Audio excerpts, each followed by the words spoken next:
Hello नमस्कार मो वर्षा welcome to my छोटिया मिनी ब्लॉग। आज सकाळु सकाळु मु फास्ट मो ठाकुर कतरू मोर मोर छोटिया ब्लॉगटी आरंभ करी। ठाकुर पूजा सरला परे मु मो पुसी माउसी सहित टिके खेलीदेली। से कम सरला बेलू तापर खाइबा को बाहरी गली।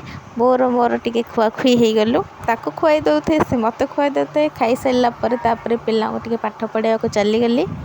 तिथि टिके पाठ देखी सारा पर भाई डाकिला ताकती पड़ेली। ताकू न मोड़े ता दिनटा ही कटनी। आज तो मत मोड़ीदेबू जहाँकि से होता है कहते एमती मोड़ सेमती मोड़ मत काटुनी मोड़ी मोड़ मो हाथ लास्ट को बिंधिला।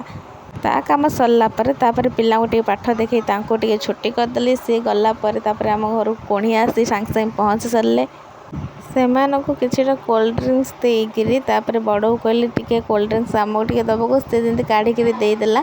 नितुना मैंने मो भाईर मोर टे कोल्ड ड्रिंक्स पीदेलु। तापर ठाकुर कती भाईर मोर भारी पड़लु। ठाकुर कती जाई सब ठाकुर दर्शन करी तापर आमे रूम को भारी पड़ू। देखिपार ठाकुर किपरी बहुत सुंदर है। यहाँ जगतसिंहपुर डिस्ट्रिक्ट जाऊँगी। आपड़ जदि चाहिए तले मु तार लिंकटा दे दूँगी देखीदेवे। आमे तो भलरे भलरे दर्शन करके जाऊँ।